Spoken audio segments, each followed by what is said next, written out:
Amalan apa yang bisa saya lakukan buat diri sendiri dan orang tua yang telah meninggal agar diringankan atau dijauh dari azab kubur? Apakah azab kubur itu kekal buat kaum muslimin? Sebenarnya bukan hanya meringankan, bisa dihilangkan azab kubur itu. Kalau seseorang anak misalnya sering beristighfar kepada Allah untuk orang tuanya, dia sering beristighfar, ya Allah ampunilah kedua orang tuaku, seperti doa yang masyhur Allah ajarkan, Rabbi ghafirli wali walidayya. Doa ini pada saat mereka hidup atau mereka meninggal. Bukan mustahil karena seringnya orang mendoakan, maka dosa-dosanya diampuni oleh Allah. Dan kalau dosanya sudah bersih karena istighfar anaknya, maka bisa saja dia selamat dari azab kubur, nggak diazab lagi, gitu kan. Kalau dia hanya sekedar mendoakan beberapa kali dan memang kadar dosanya belum bersih, maka azab kubur akan datang, tapi pasti memang meringankan. Cuman saya bahasakan bisa saja hilang, bisa saja hilang. Kalau penanya ini yang maksudkan adalah apa yang saya harus kerjakan selama saya hidup, perbanyak amal soleh, semua amal soleh. Jangan tinggalkan peluang apapun dalam mengerjakan kegiatan atau perbuatan amal soleh apapun, sekecil apapun. Apa saja, senyum dengan muslim, bersedekah dengan 1.000 rupiah, apa saja yang kebetulan Allah sedang mudahkan di depan mata kita, jangan disia-siakan, kerjakan semuanya. Sebagaimana sabda Nabi SAW, la tahkiranna minal ma'rufi syai'a. Jangan pelit-pelit dengan perbuatan amal saleh. Kita temui ada satu orang yang lagi sedih, senangkan dia, tanya ada masalah apa, hibur, berikan nasihat. Ada orang yang sedang salah, luruskan dengan nasihat. Ada orang sedang butuh, kita bantu. Ada orang sedang sakit, dijenguk. Ada orang yang sedang terdolimi, kita tolong, gitu kan. Seperti itu. Jadi memang apa saja amal saleh. Ada orang yang sedang minta-minta, kita berikan. Jadi memang kita melakukan amal-amal saleh dan tidak memilih-milih amal soleh tersebut. Kita tidak pernah mengetahui kadar pahala yang telah Allah janjikan. Lakukan saja. Ada satu wanita namanya Zubaidah. Zubaidah ini istrinya Harun al-Rashid. Kalau teman-teman pernah dengar, ada satu khalifah Abbasi, dinasti Abbasiyah namanya Harun Rashid. Orangnya sangat terkenal dengan wibawahnya, dengan kekuatan militernya. Waktu itu Islam sangat berjaya gitu.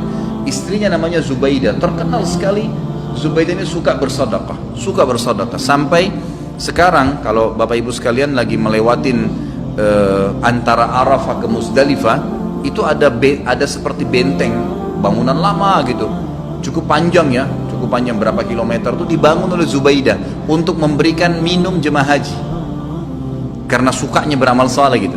Subhanallah, dinukil dalam buku-buku yang tujuannya menceritakan masalah keimanan. Pada saat Zubaidah meninggal, maka ada salah satu dari kerabatnya mimpi melihat Zubaidah. Lalu kerabatnya ini menanyakan, yang sering dibantu oleh Zubaidah, bagaimana Allah balas kamu dengan pancuran air yang kamu buat berapa kilo itu di Arafah? Kata dia, tidak ada satupun yang saya dapatkan pahala karena saya melakukannya riya untuk manusia.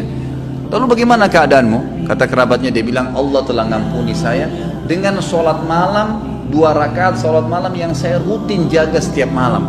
Justru karena itu Allah ampuni. Kita nggak pernah tahu amal soleh mana yang Allah ampuni dosa-dosa kita. Maka kerjakan semua amal soleh, semua, jangan dipilah-pilah. Ada teman-teman subhanallah masuk masjid, ada kesempatan sholat sunnah qabliyah, enggak, duduk sibuk dengan HP-nya. Ada kesempatan lagi macet jalanan, bisa buka HP untuk baca Quran, bukan baca SMS, baca Al-Quran. Beberapa ayat bisa dilakukan sebenarnya, gitu ya. Tapi nggak dilakukan. Ada orang yang lagi minta, dibisikin sedikit sama syaitan, sudahlah, dia sudah mampu, nanti di depan. Kita nggak sedekah, enggak. Semua peluang amal soleh lakukan, semua amal soleh lakukan. Dan ingat, untuk beramal soleh harus Bapak Ibu sekalian dipaksakan. Nggak bisa. Kalau Bapak Ibu tidak paksakan sholat malam, percaya lisan saya tidak akan pernah sholat malam sampai mati. Kalau kita tidak pernah paksakan, jadwalkan, ambil tuh Quran di rak untuk dibaca, maka kita tidak akan pernah baca. Karena syaitan itu selalu memasukkan angan-angan, gitu kan? Kalau kita mau ibadah, dia nggak bisa bilang jangan ibadah, tapi diangan-anganin sama dia. Nanti sekalian baca sekian juz, supaya kita undurnya sudah cukup untuk membuat kita meninggalkan amal soleh tersebut. Jadi kita harus paksakan. Allah mengatakan dalam Al-Quran, a'udzubillahi minasyaitonirrajim, walladzina jahadu fina lanahdiyannahum subulana.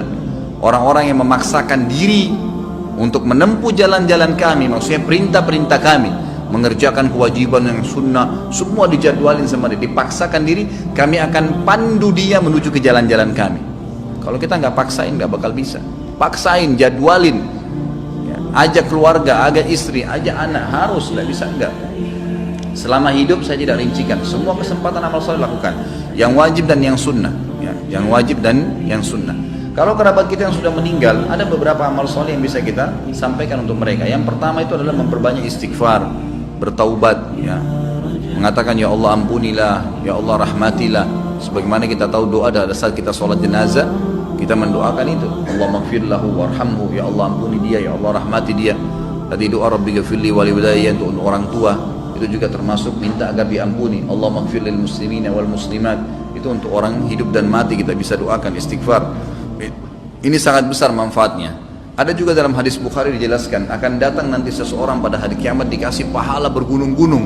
Jadi ternyata orang ini amal solehnya sudah banyak dan dia selamat dari azab kubur karena amal solehnya banyak, dosanya bisa dikatakan tidak ada atau sedikit sekali. Di hari kiamat dikasih pahala bergunung-gunung. Lalu dia berkata kepada para malaikat, dari mana? Saya tidak pernah bawa, saya tidak pernah kerjakan amal-amal ini. Dari mana? Setahu saya nggak ada karena semua amalnya sudah diperlihatkan. Dia bilang ini istighfar anakmu untukmu. Karena pada saat istighfar, ya Allah ampunilah kedua orang tua, kalau kita mengatakan Rabbi ghafirli wali walidayya, ternyata dosa mereka memang sudah bersih, udah nggak ada lagi, maka tetap itu dijadikan sebagai pahala karena tidak ada pembersihan dosa, maka jadi pahala buat mereka.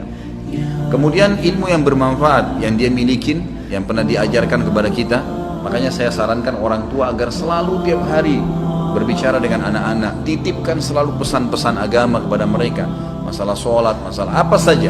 Maka mungkin mereka akan jadikan sebagai prinsip hidup, itu ilmu yang bermanfaat.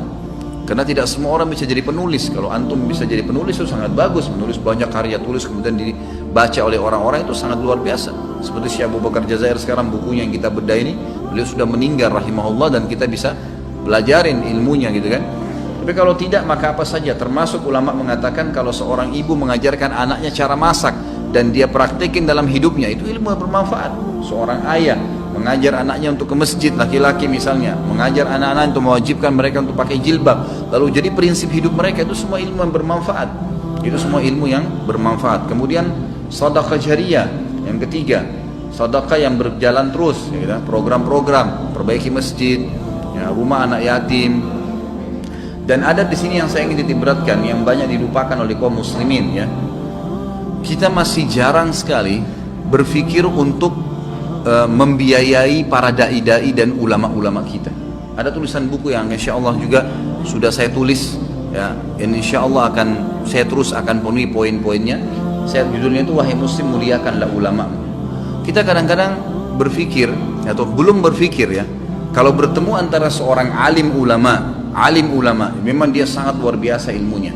Bertemu antara dia, kata ulama, ini pendapat para ulama, seorang alim bertemu dengan seorang fakir miskin, tapi si alim juga ini kehidupannya pas-pasan, yang mana didahulukan? Kata para ulama, si alim yang didahulukan dari si fakir miskin.